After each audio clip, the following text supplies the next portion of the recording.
Well, I was technically born in the City and County Hospital on the Northern Road at the amazing weight of £1.12. I came back here to live. I lived in Brandywell Avenue, which it's now, the area has completely changed, but you could throw a stone, I would have been living there.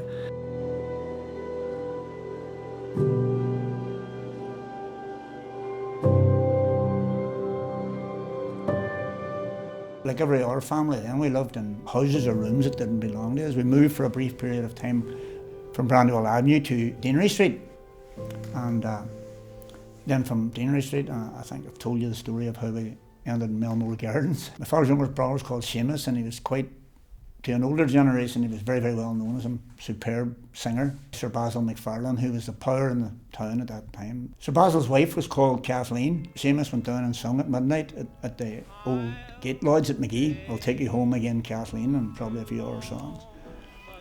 Sir Basil paid him and asked him, could he do anything for him? And Seamus said, well, Basil, we're living in Clooney Terrace, and in 2 rooms, and Basil said, leave it with me. And 2 weeks later, he got a house in Melmore Gardens. Now, you need to understand that my mother and father would have been on the housing list 10 years before Seamus and my Aunt Annie. But they got a house because Seamus sung a song for Sir Basil McFarlane. And that's not to cast aspersion on anybody, it's simply to say that is how life was in those days, in case people don't understand it. And we went to live in Melmore, and from Melmore, within a couple of years, we got a house here in Runmore Drive.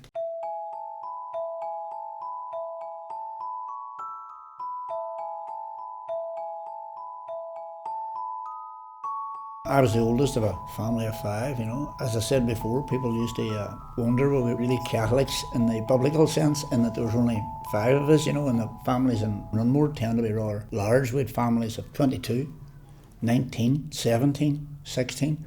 So we only had a 5, so there were rumours that maybe we were Protestants. But that was that growing up. We're a very close family. My position in the family is I'm the second youngest. Runmore and the Bishop's Field here, which is to the side of us, was our world. We played football in the Bishop's Field, but we also played football in the street. All the boys were interested in football, as indeed was one of my sisters, who insisted on playing in all our games out in the front street, much to the annoyance of all the guys that I run about with, But she absolutely insisted. Used to took her skirt in there, and say, I'm playing. that's a true story, And I used to say, no, you're not. And all the boys used to say, can you not get rid of her, This was our playing area here, and we would have played 11 aside here, even on a Saturday night after match of the day, which would have been in black and white, by the way.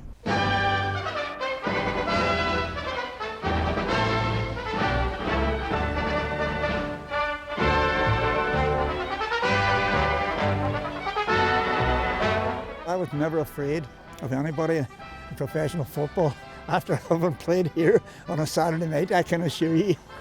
When you had a football match out in the street, it was usually the O'Dohertys, who were 2. We played the Ferries, who were like goalkeeper. Liam was in nets, Joe played centre half, Sean played left back. So we had room in the street to play a full match, But when we look at that street now, it's tiny. How we did it, I don't know. There was one particular guy I loved in the second house called Martin Tierney, and he was tiny, and you could never get the ball off him in those matches because he was so close to the ground. It was impossible. You would have swore he had the ball tied to his foot, But you put him in a big pitch, he was, forget about it, I still see him to this day, and we still talk about it, Those were the days? Those were the days, yes. Those were the days, they were.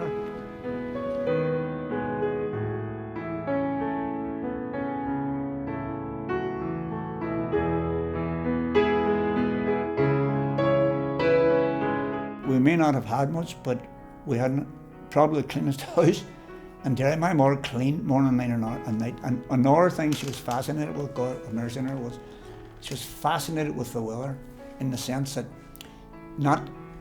we would lie out in the sun or whatever. No, my mother needed a drying day for the washing. And there's a great story, which is actually true.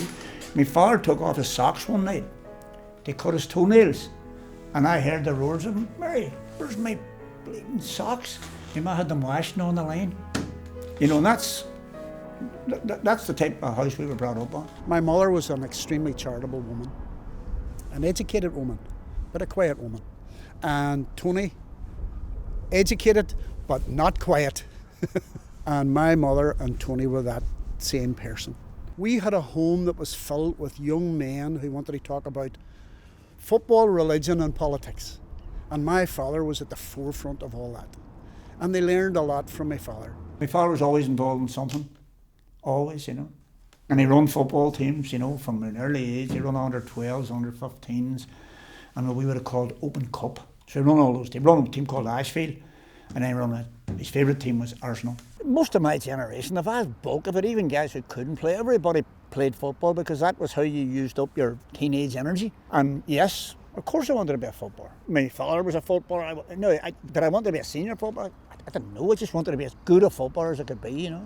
Simple as that. Tony was actually a very good footballer, particularly in Gaelic, and indeed he played for St Columb's College, won the All-Ireland Open Cup, and I was lucky enough to be at the college at that particular time, so he got me half days off, which I found fantastic at that particular time. Like most Derry boys, I wanted to play for Derry. My father, I think, had approached Derry, and Derry had a very cautious manager at that time, and he said I was too young.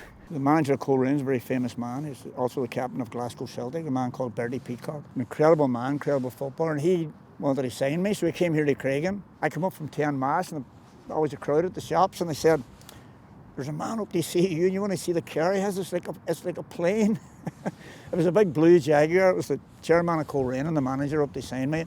I signed for Coleraine when I was just before my 16th birthday, and I was playing senior football at 16 in the Irish League, you know.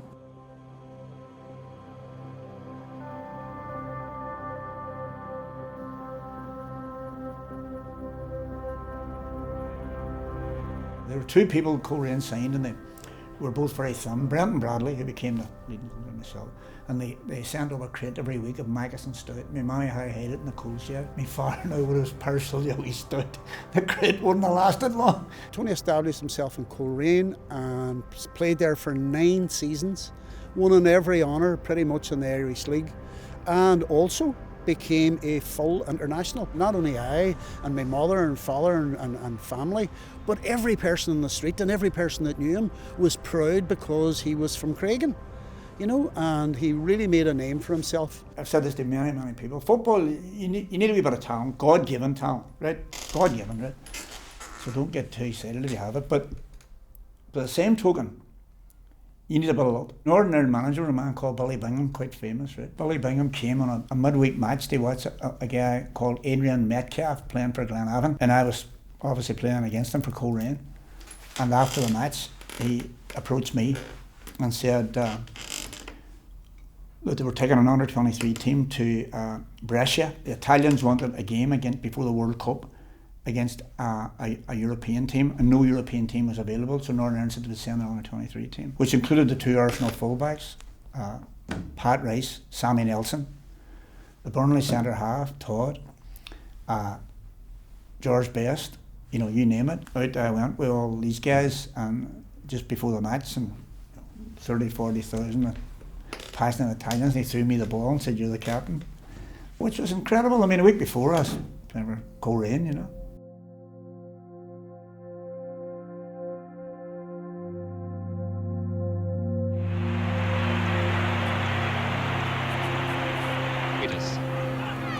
Okay, Charlton again. This is Clements. Best just with Starr between him and the goal, and he's got a clear chance, and that's funny. And England with no cover at all, but what a goal by Best. He drilled it in the narrowest space. Oh, I had a great relationship with George. He was a working class guy from the Creggan estate. I was a working class guy from the Creggan estate, you know, and believe it or not, we hit it off. And I always remember when I went up for my first game, and you can imagine how nervous I was. And it was a Park Avenue hotel in East Belfast, and I walked in, and George Best was standing in a corner with Terry Neal, the Arsenal captain, and Pat Jennings. And George Best broke off immediately, probably realising where I was coming from, and came over and shook my hand and said, "You're very welcome, Tony," you know. And I thought, You know, to me, could you just imagine that? You know, I was in cloud nine. He was very down to earth. I spent 2.5 seasons with him in the international team. You know, I'm very proud to call him my friend. I'm not trying to say that I was his best friend or anything, but we knew when we met one another we had something in common.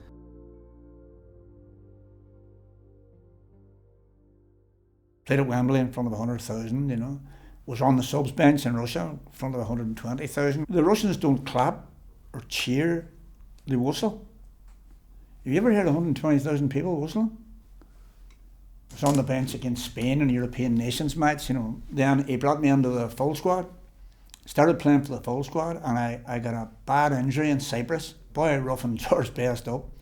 And I went after him, hurt myself, and that's the truth. That's God's looking down. He knows that's the truth, right? While Tony was enjoying life as a professional footballer, his attention began to be pulled elsewhere. The civil rights movement in the north of Ireland was building. Nationalist communities across the north could no longer tolerate inequality around issues like housing, jobs and votes, so they began to mobilise in numbers, stoking the flames for a relentless civil rights movement. Those early days before it became a direct confrontation with the state were impossible to describe, because the sense of excitement, the sense of adrenaline that was there. If it was a march on a Saturday, from Friday on you were, when's the march?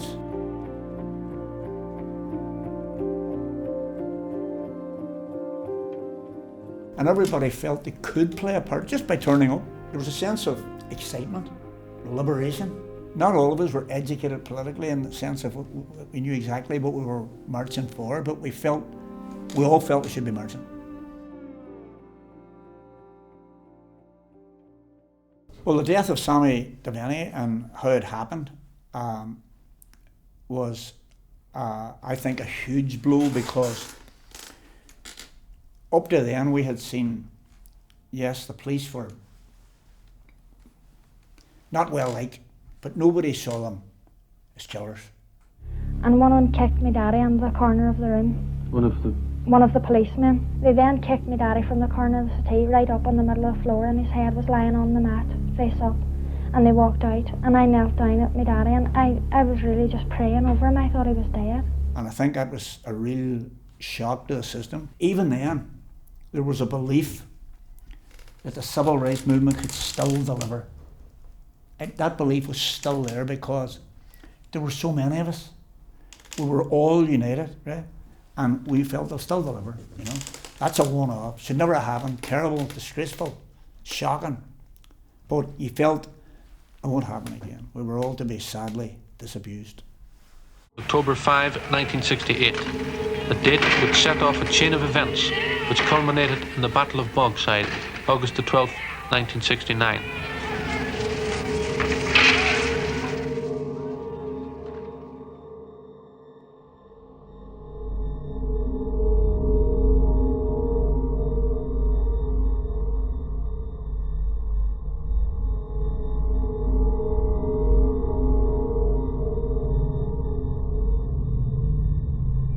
We're now suddenly starting to see TV crews flooding into the Bogside. That was another element that people forget about, you know. That emboldened the people, because they said, whatever our struggle is, it's no longer hidden. They're no longer afraid of the police, and they certainly don't respect them. And that to me was what took down the barriers between, shall we call it, civil disobedience and active disobedience. It could have been Creggan, it could have been Rosemount, it could have been wherever, right? It was a place where we lived, our people lived, and you're not coming in. No matter what happens, because we've seen what happens if you get in.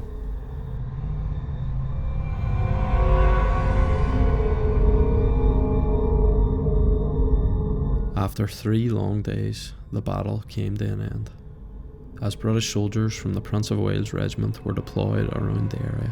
The appearance of British troops in Derry on the 14th of August was viewed as a victory over the police and unionism.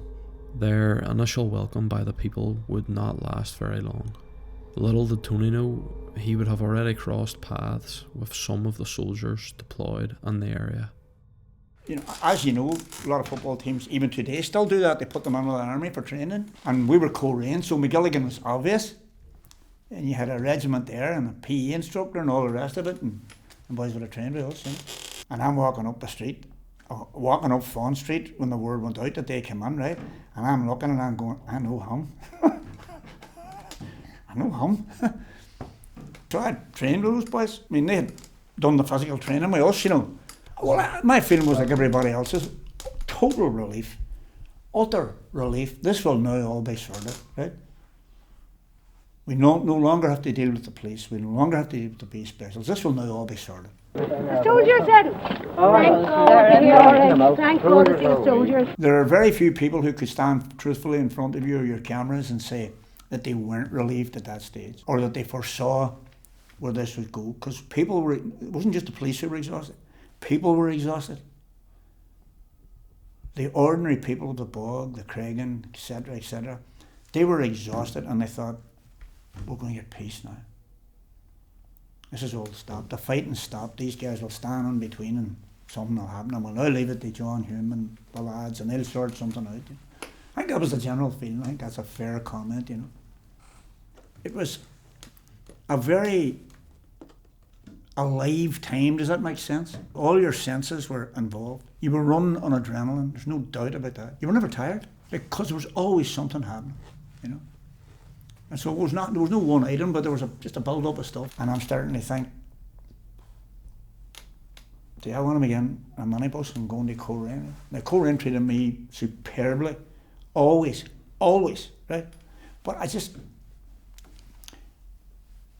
put yourself in my shoes, see how you could explain what was happening in Derry and Creggan to somebody from co-rein. You couldn't.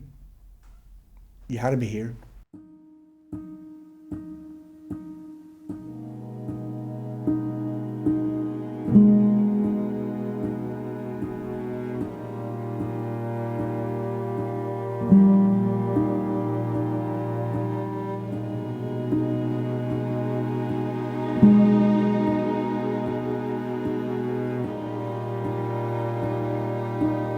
Tony is obviously quite well known for his exports on the football pitch, but I also think it when the conflict broke out here, when this particular community was under siege by the British Army. I think Tony just naturally felt, I need to be back here. I need to be there to defend my particular community. I need there to be champion my particular community. I think then that ethos that he has, that was bred into him through his parents, just naturally came out, and he wanted to be here. He wasn't going to walk away. Back in those days, we didn't know what community development meant. There was no such phrase, you know. There wasn't even really, there was the odd residence group, stroke community group, but there was no big organisation. Back in 1969, this would have been a row of shops here, shops there, as there is today. This one that I'm pointing at here now at the end was next door to the local bar, local public house, was an abandoned laundrette. So we got the keys from a friendly owner and opened it up as a community centre. There was rioting here every Saturday. It was almost by appointment, you know, it was like a doctor's appointment. And the army would have come this way, and local kids would have come this way, and there was rioting. And after the rioting, the same local kids, I would have got them to clean up the area, and afterwards in the shops would have given us, you know, crisps, lemonade, etc. All to be repeated the following Saturday, of course. And there's a very famous photograph of myself, Martin McGuinness, God have mercy on him, and a fellow called Percy Quigley standing out here with 3 shovels over our shoulders, and that's exactly what we were doing. Martin was, believe it or not, helping us to clean up after the riot. We had an idea we could do something for all the kids in the area. We started out with football, which we were all interested in. We had no money, no designated residence or place to play the way they have now. We just knew there was a big field down here. The place was full of green grass, so we thought we'll put it to use. So we got together, myself, Charlie Tierney, Stevie Nash, Billy Houston, a few other lads, and we decided to form a football association without like Snooker Tierney, Jerry Tully, you know. Yes, wouldn't have went anywhere, you know. How did I meet Tony? Tony, believe it or not, I still know he says he's the number man. Tony lived in Milmore beside me, believe it or not. He lived in number 59, I lived in 47. I played a football match against him when I was 10 and he was 10. Under 11s, believe it or not. He was playing for his father, Arsenal, and I was playing for a team called Creggan Broadway. We beat them 1-0 in the final. Aye. So I knew a man then. I was only 10 at the time, nearly 67 years ago. Well, we lived at the Creggan shops, and our front garden then was a business field when it had nothing on it. And what a play area we had there. Many a time we had 40-a-side football matches over on the pitch. So it was through the football, not that I got to know Tony. At that time he was doing a lot of organising that, but I was still playing away at football and that there. But Tony would have been a main organiser in Creggan, just like his father had before him. So Tony just carried on his father's work and that type of thing. And when Creggan was first built in 1946, 1947, his father was one of the first people who began to come forward as a leader in terms of looking after the interest of the people within the Creggan, promoting Creggan, and maybe more importantly that, those people who were really on the margins. See, I think Tony was a football and a community man. That's what I think thing was. And Derry was tight, that type of thing, and then he got himself involved with the community as well. And any people had problems, they went to Tony. And Tony was always there to help everybody, no matter who you were. He helped out football ways, our ways, people we bit trouble ways, stuff like that. Tony was a man to see. It was all Tony's thinking. I had no clue about it. But looking after things, doing fixtures, getting referees and stuff like that. I was involved in things like that there. Lining the pitch, stealing the post. In Creggan, Tony obviously had an eye for an opportunity. In the late 50s, we had a thing called the Highland Games, and they were run at the top of Creggan, way at the back of Creggan. And for years lay goalposts that were just sitting there doing nothing. We had a great big pitch in that there, but we never had goalposts. The council wasn't doing anything for us, and somebody happened to mention that there was a goalpost up the back of Creggan doing nothing. So just went up all night, dug them out, brought them down, dug them in again, and that was the start of the football pitches and business field. Nothing great to start with, but it gradually got better, and it became the go-to place. From the 1st of June, when the kids would have got their school holidays, we run football competitions for over 700 kids here. 11 o'clock in the morning was the first games, and the last games would start 7, 8 at night, you know. It was basically to give our young people something to do with their energy. Down the town was a no-no. Down the town, you were almost certainly arrested. So they were underage for drinking, so they weren't going to be drinking. So it just took off. It wasn't just that we were playing the football. The community was all coming down to support it. Because wee Johnny's playing, wee Woolie's playing, wee Mickey's playing. You know, that's my son, that's my grandson. And we were getting huge support, you know. And as I say, it kind of morphed in on the, what else could we do? We started running a kind of a free taxi service up and down the new road all day, lifting people. Then you started, night time, you knew who were the elderly people in the area, so you started knocking, everything all right. Then if you got donations, we were supporting families who needed help, you know.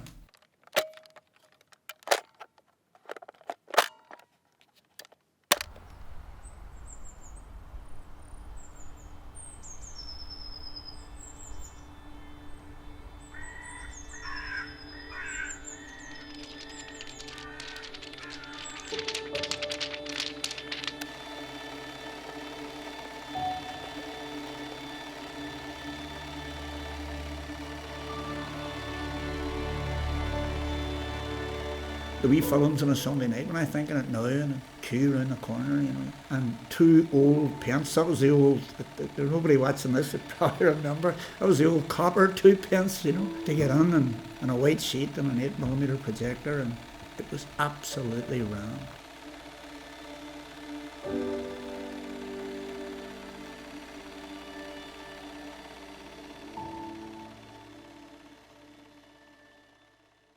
And then we were approached by many residents and the Derry Citizens Committee to become what they termed a police service. This was a way before anybody knew the difference between a police force and a police service. And it ended up, as Eamon McCann chronicles in his book War in an Irish Town, that I became the de facto chief of police, and also, as McCann points out, the Minister of Sport. We had a wee centre, we had a complaints office, we had people there 24/7. We had a book of complaints, and there's a great story that I told earlier about Peter Taylor, who's the acknowledged chronicler of all the troubles, came here to do a story on us, and he picked up the complaints book and he said, could you tell me what that word means? And it's a great Derry word. It was let's say Mrs. Doherty for an argument in Enniscarn Road, and in the book the complaint said, had her coal nyucked.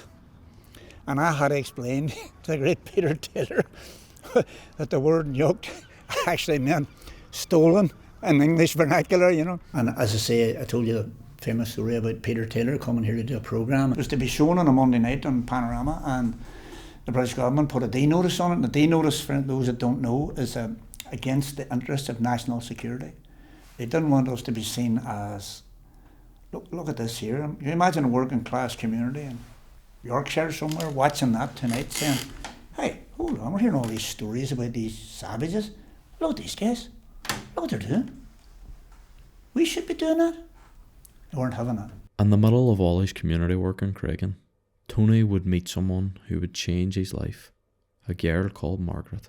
Margaret was only 15 when I first met her, and I was just turning 18. One of my probably first memories is I used to bring us sweets every night I come over to see Margaret. Me and my sister Anne Marie used to always bring over a big bag of sweets, and that was I used to love seeing him just for that. Not because I liked him or anything, it's just because he'd give us sweets, of course. I always fancied Margaret. It's as simple as that. Margaret was a very good looking girl, and as they say in Derry, and I have to acknowledge this, I was punching above my weight.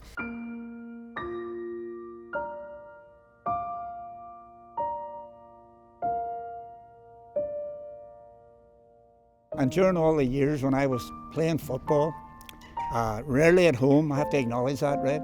Involved in the community, doing all the things that I was doing, Margaret reared the family and did a magnificent job of that. So I have to put that on record. And if she's looking down today, I am absolutely certain that she'll be having a wry smile and a laugh and saying, told you that all those years ago.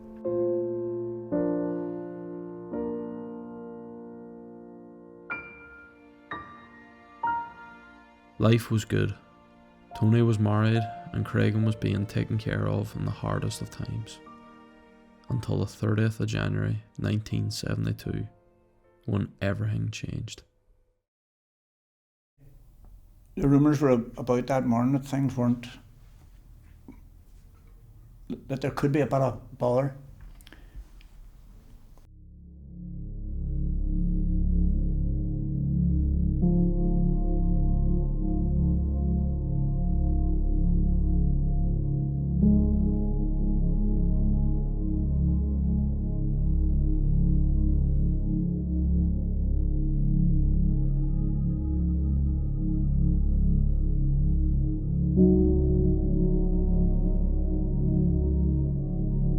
They definitely had different regiments in, and you were thinking, right, they're going to barricade, they're not going to let us into, which armies always do, you're not getting into the commercial centre.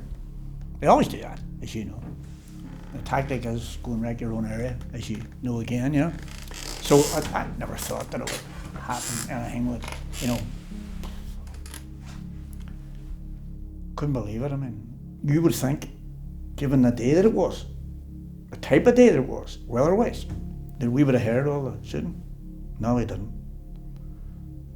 The first person to come to the top of New Road, I remember we were up and down in the car and said to me, shooting down there.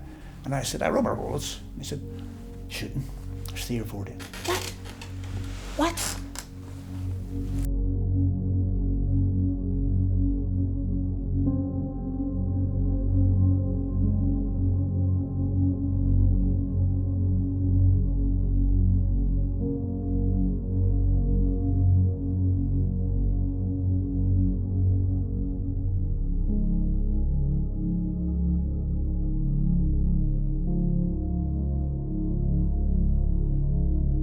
Martin had obviously called a meeting and everybody was there, and nobody knew. Well, everybody was kind of what's happening, or I mean, the enormity of it still hadn't sunk. You're hearing 6 dead, or 7 dead, or 8 dead. We did not know until the next day, well into the next day, what the total was. And you're going, she's one of the youngs, Jackie Tony, Jesus, you know. One of McKinney's, look. This was a hurt that was felt, you know. You can't describe it. You couldn't imagine it unless you were there.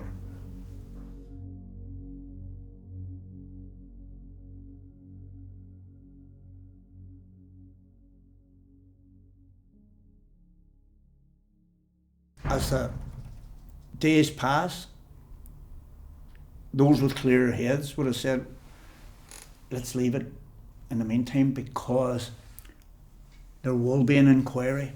They will be found guilty in the eyes of the world, and we all know what happened. I think that the Woodbury Tribunal was maybe worse. Well, it obviously couldn't be worse, but if you could ever reopen a wound, that was one way to reopen it.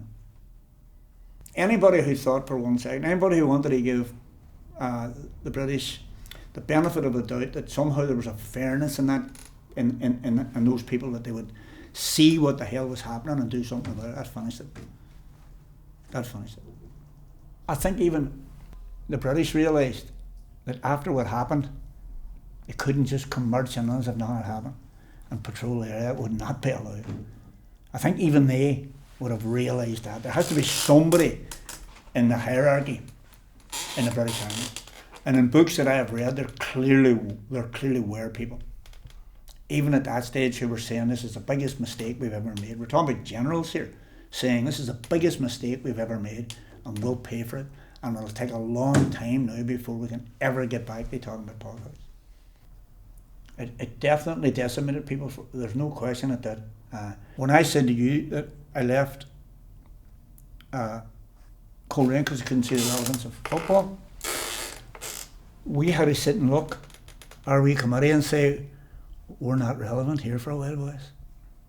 We're not relevant. We couldn't play football competitions, and, you know, was irrelevant. Like any group, we did not want to be seen to be either irrelevant, which we would have been if we had sort of continued as if nothing had happened, right? Or even worse, but people would say, hold on a second, we just brought 13 people and they're running football? What kind of people are they? You know, okay, there was all that other stuff that we were doing, and we continued to do that, you know. And as I say, after a period of time, we went back to doing what we had done, you know. Because I'm old enough now to know that no matter how great the tragedy, life will go on. Life will go on, that's for sure, you know.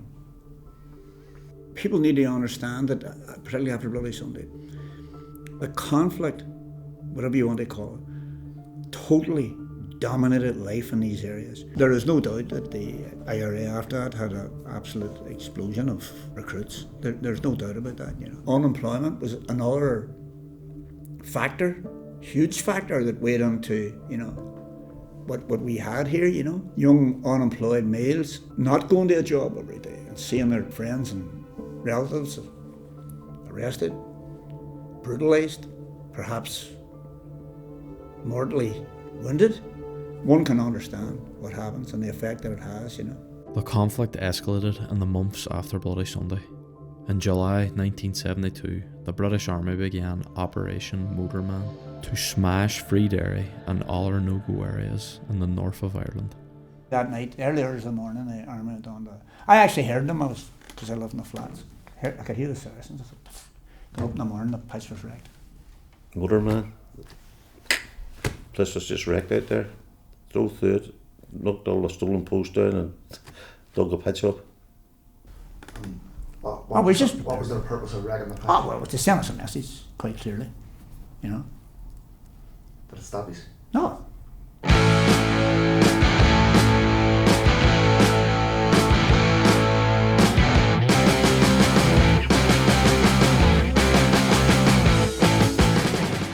I like to believe that it did, in a time where things seemed to be out of control and sometimes insane, that we provided a small oasis of what a childhood should be like for a young person.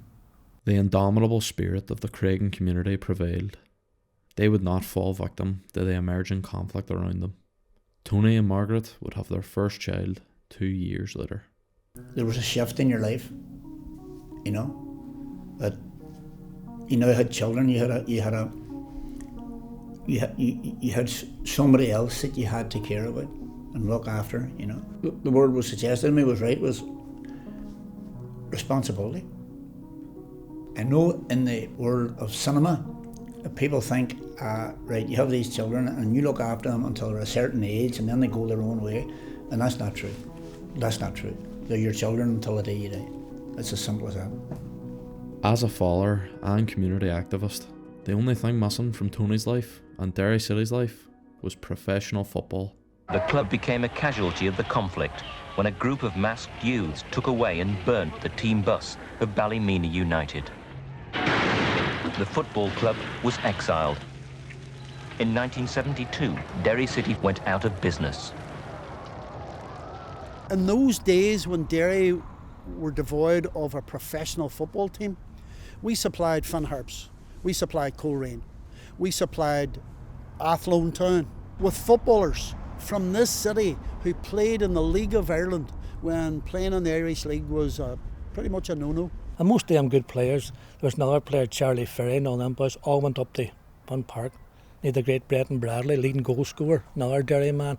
But there were some great players from Derry that went to Fun Harps. In 1974, I signed for Fun Harps for what was then a record fee between two Irish clubs of £4,000.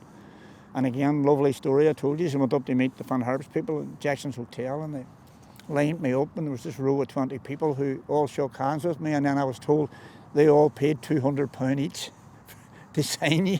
So I felt like a racehorse. I signed for Fun Harps in November 72 and made my debut then. And we enjoyed 6 good years there. We played in the cup final in 1974. Smith. Oh, it's a nice cross for Bradley's head.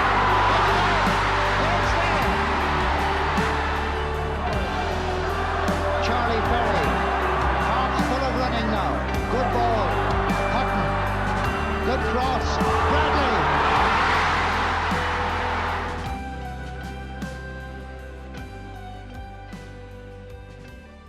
Left Harps, decided I was finished again and was playing with a works team, a DuPont works team, when Jim McLaughlin saw me.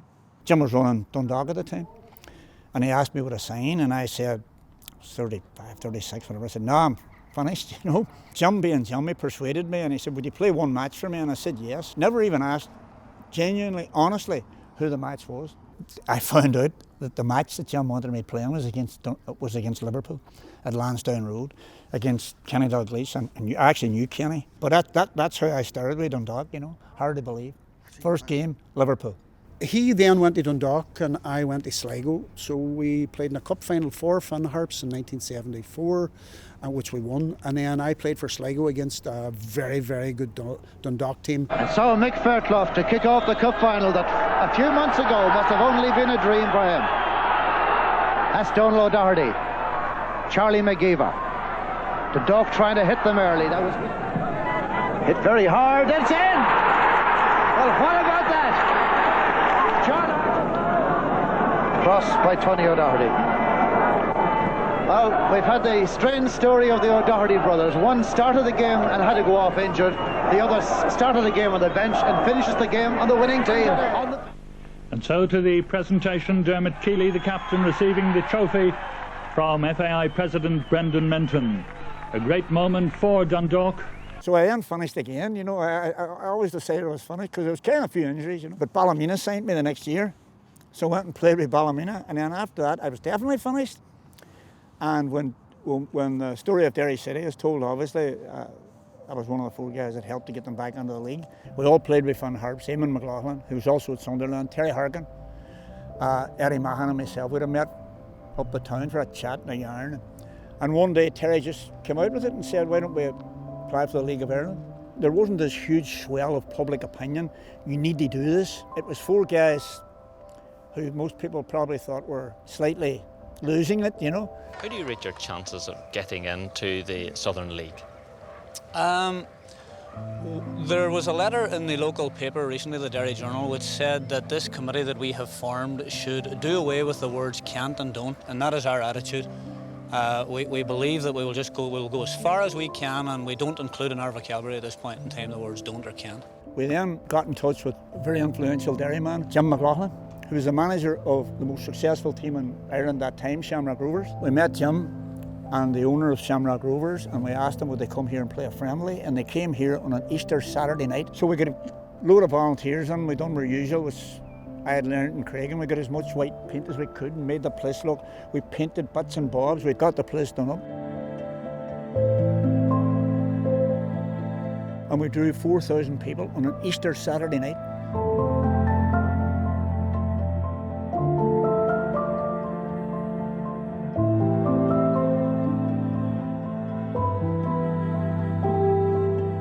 We actually drew with Shamrock Rovers, with an all-local team. The 4,000 people on the Easter Saturday night told us there's an appetite somewhere. We were now starting to get a wee bit of publicity. And as that story grew, people bought into it. It was a feeling of we've had a lot either not given to us or taken from us, and this is one thing we're going to get back. Suddenly, we were looking around and it wasn't that there was 3 or 4 behind us. There was 10,000, 12,000 saying, go for it. History knows then. We did get in that year, with the support of most of the team. And if we look at it now, we were utterly naive. Had we logically thought about it, we would have pulled out probably, but we didn't.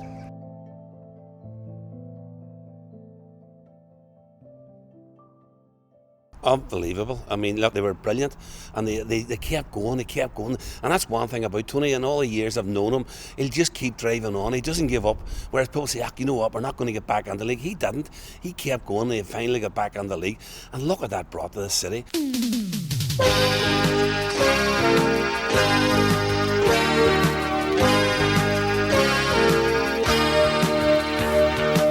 Estimates range, it's part of our legacy, it's part of our legend. Estimates range from 12,000 to 100,000.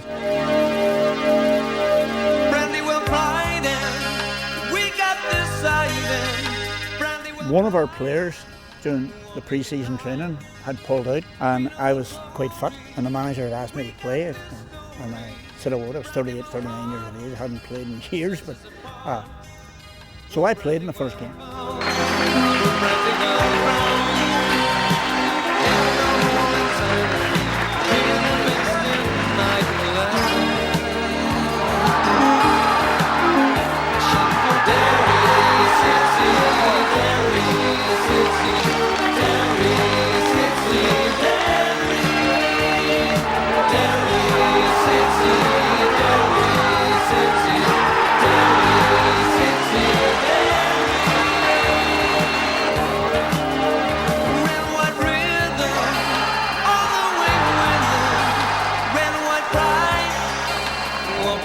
Tony O'Doherty, what was your reaction to today's game?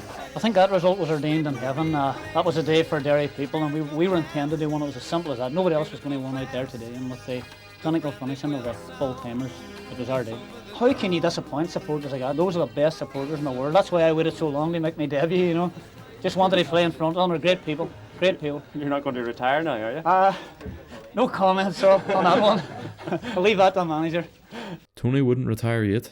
He enjoyed his time with Derry City Football Club. Unfortunately enough, his sons got to watch him play in the red and white candy stripes. So I remember going to the Brandywell when I was younger. My father was coming to the end of his playing career. So I was born in 81, so I was 84, 85. I remember going to the Brandywell really, really young and watching him. When you look back now at the memories of him playing football, he could play a bit. Mine travelling in a transit van with a mattress in the back of it, and I was only young at that time, down to Home Farm Everton, Knucker Tierney, Tart, Liam Redden, God rest them all, them fellas there on the bus, Jerry Duddy lying in the back along me, him full drunk, me only a young child like. I remember being taken to Brandywell, my dad playing. I was very young and just didn't understand, and that must be one of my granddads or somebody had me up in the stand, and the teams came out, somebody got in green and white hoops, a Derry came out in red and white, and I remember the red and white guys coming out And I was remember booing them. And my granddad says, "What are you doing?" I says, you know, the red and white, they're the bad guys because we're Irish, we must be green and white. So I completely got the wrong team. So one of my earliest memories was booing me dad on the pitch in the Brandywell. And another unlikely turn of events, Tony would play for Derry City one last time. On my last competitive match, 1986, the Shield final against Sligo, I was Noel King's coach, and on the Saturday somebody got injured and he said to me, "Have you got a good pair of football boots?" Which I didn't actually have at the time. And he said, "We'll get you a pair, you're playing tomorrow." Derry City's climax to the season was the second leg of the FAI Shield at the showgrounds in Sligo. So the Gamma, eventually with the penalty for Derry. Yes, the Gamma's got his hat-trick. So what scenes here at the showgrounds in Sligo? Derry City 3, Longford Town 0. That's Derry winning 6-1 in aggregate. Gets presented with the FAI Shield, and the fans go wild. We built this city. We built Derry City on Brandywell. Built this city. We built Derry City on Brandywell. Derry City made history with Jim McLaughlin, winning the historic League of Ireland treble. The single dream of four men made the dreams of every single Derry City fan come true.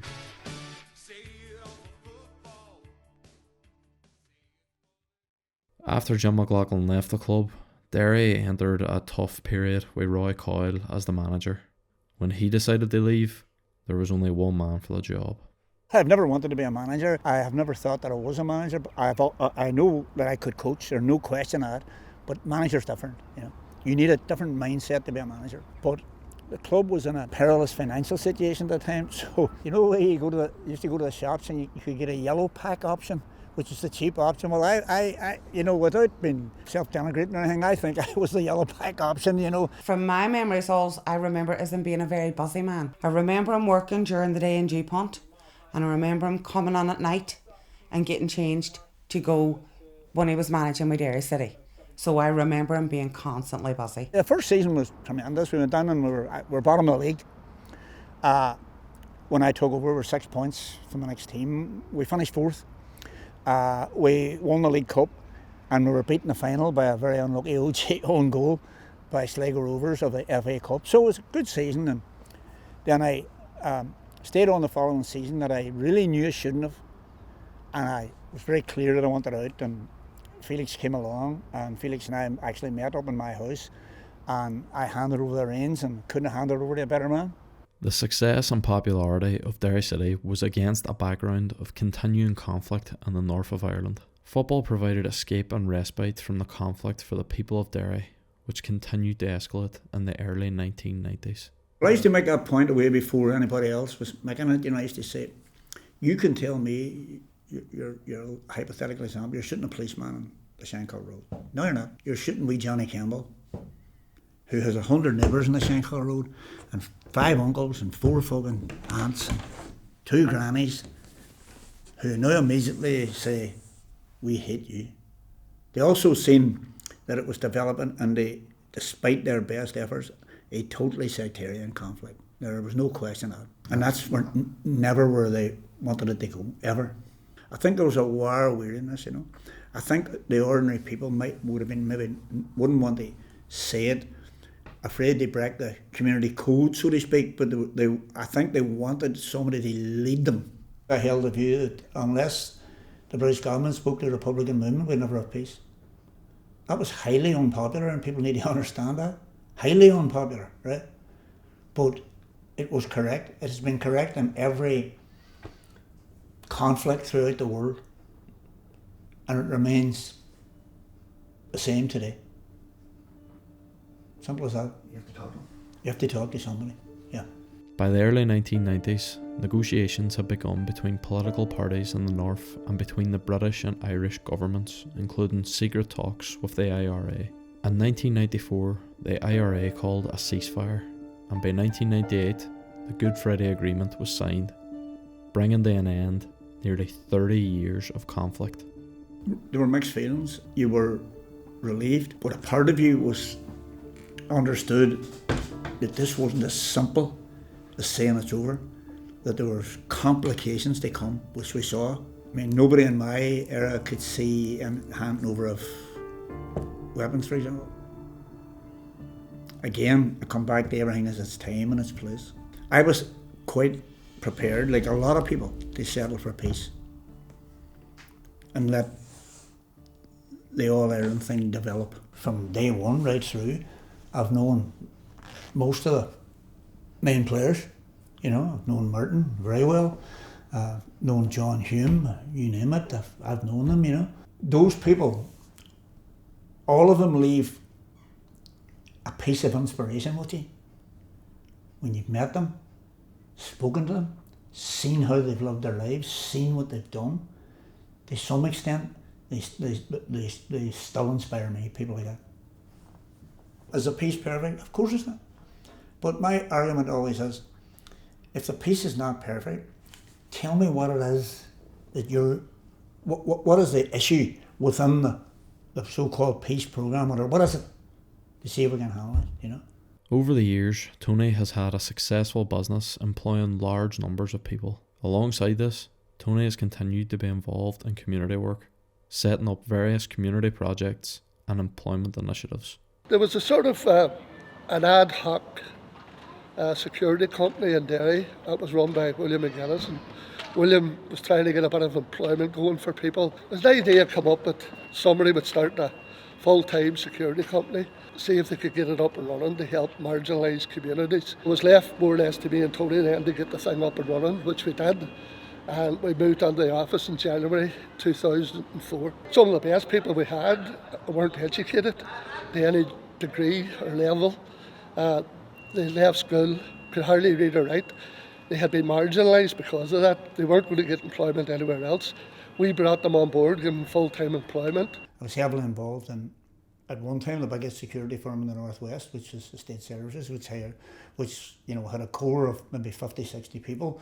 But during major events in the city, like the Maritime Festival, like Halloween, like Christmas, we could have had 200 to 300 people on the street, you know, giving a bit of employment, you know, and that's what I was on it for. I wasn't on it for, I certainly haven't made the type of money that, you know, that means I could now retire into the, you know, the sunset, the cowboy rides away. That just won't be happening, you know. I always wanted, if possible, to give people the opportunity of work, you know.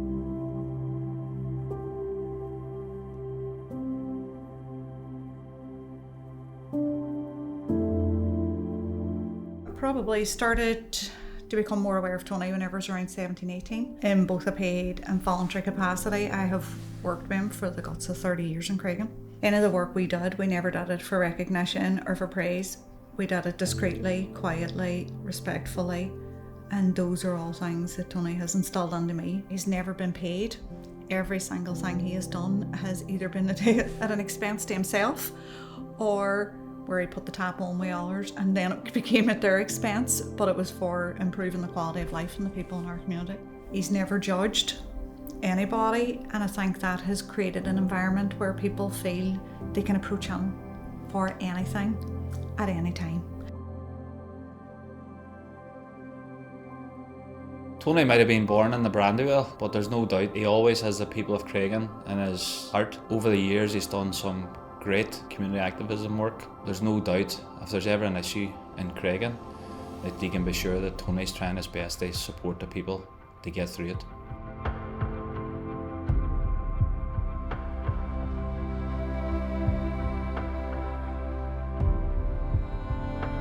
Well, I've been in community development now for about 20 years and I've always knew the name. I think everybody knew the name, Tony Dock. Tony's our chairperson, he's a community leader and his heart's just all about doing what's good for all the people in Creggan. He knows who's in need, who needs supported, comes to us, tells us what can we do, what can we help these people, and he's just always wanting to give back to the community.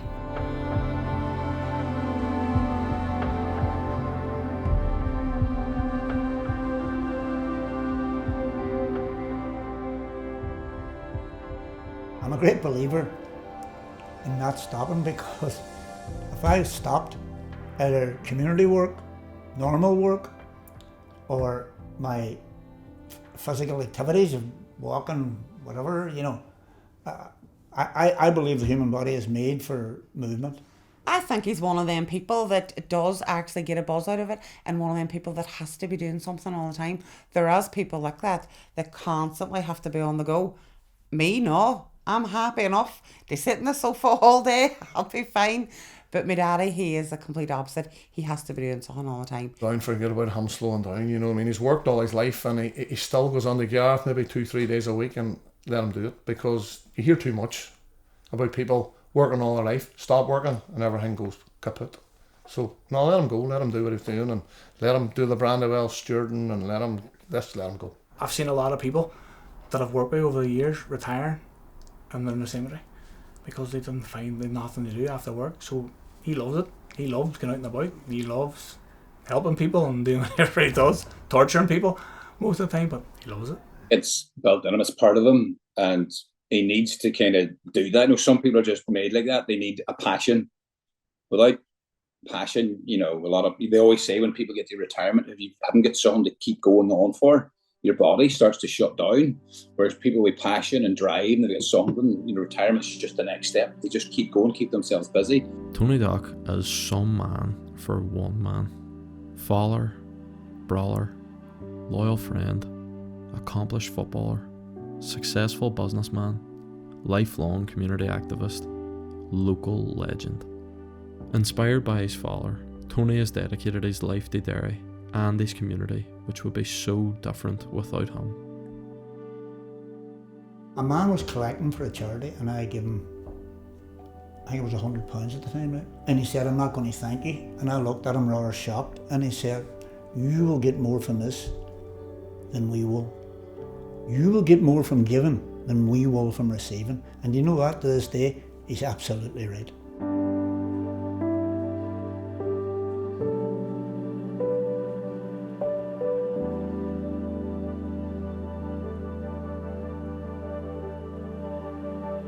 I would be very positive for the future of Creggan. It was and remains a great, great place to live, full of great people, and when I'm long gone, I'm absolutely certain it'll still be full of great people and it'll take care of itself.